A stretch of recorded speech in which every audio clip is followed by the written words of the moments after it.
রাজনীতি এবং সাংবাদিকতা ক্ষমতা নিয়ে নাড়াচাড়া করে। রাজনীতি জনগণের সেবা করার জন্য ক্ষমতা গ্রহণ করার, অর্জন করার একটা প্রক্রিয়া, আর সেই ক্ষমতা যাতে জনগণের পক্ষে পরিচালিত হয় সে কারণে ক্ষমতাকে প্রশ্ন করার ক্ষমতা থাকে সাংবাদিকদের। ফলে রাজনীতিবিদদেরও ক্ষমতা আছে, আর সেই ক্ষমতাকে প্রশ্ন করার ক্ষমতা আছে সাংবাদিকদের।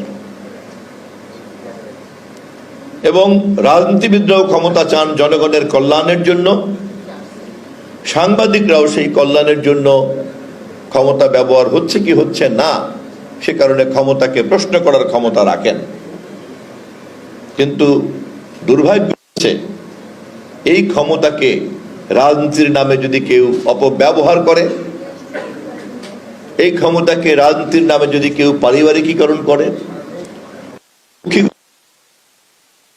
রাজনীতির পক্ষে কাজে লাগায়, রাষ্ট্র কাজে লাগায়, ব্যাংকের আমানতকারীদের টাকা লুট করার কাজে লাগায়, শেয়ার বাজারের বিনিয়োগকারীদেরকে লুট করার কাজে লাগায়, এবং যারা এটার প্রতিবাদ করে তাদেরকে গুম করার জন্য, খুন করার জন্য কাজে লাগায়, তখন সেই ক্ষমতাকে দেশের মালিক জনগণ বরদাস্ত করে না। অতএব রাজনীতি ক্ষমতা অর্জন করার একটা প্রক্রিয়া, কিন্তু সে যদি সঠিক খাতে প্রবাহিত না হয় তাহলে জনগণের রাষ্ট্রের মালিক হওয়ার কারণে তাদেরকে রাষ্ট্রের পিঠ থেকে ছিটকে ফেলে দেয়, এমনকি এমনভাবে তার জনগণের কাঁধের উপর থেকে সেই ক্ষমতাবানদেরকে ছিটকে ফেলে দেয় যে কেউ কেউ দেশের বাইরে পড়ে যায়, দেশের মাটিতে পর্যন্ত জায়গা হয় না। অতএব জনগণের মালিকানাই হচ্ছে সব।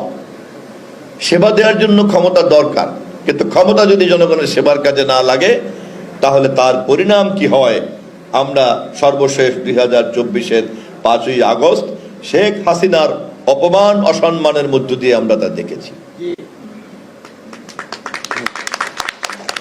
আবার এই কাজ সঠিকভাবে করছে কি করছে না,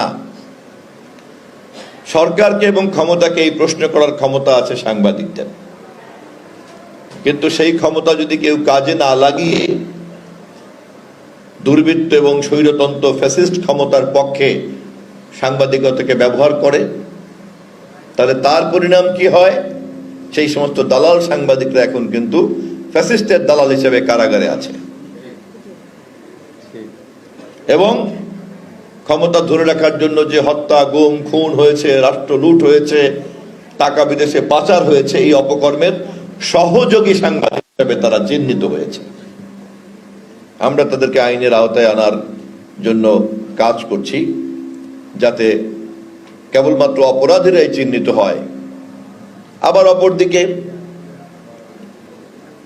ক্ষমতা প্রয়োগ না করা যেমন অপরাধ, যেমন তারা করলো না, অপরাধী সরকারকে অপরাধ নিয়ে প্রশ্ন করলো না যারা, আবার আরেক দল সাংবাদিকতার নামে আইডেন্টিটি কার্ড জোগাড় করে খুঁজে বেড়ায় কি কি করলে পরে চাঁদাবাজি করা যায়, ব্ল্যাকমেইলিং করা যায়, কোন কোন শিল্প প্রতিষ্ঠানকে কোন কোন দুর্নীতিবাজদের সঙ্গে তাদের অপরাধের অংশীদার হওয়া যায়, গোপনে গোপনে কমিশন নেওয়া যায়।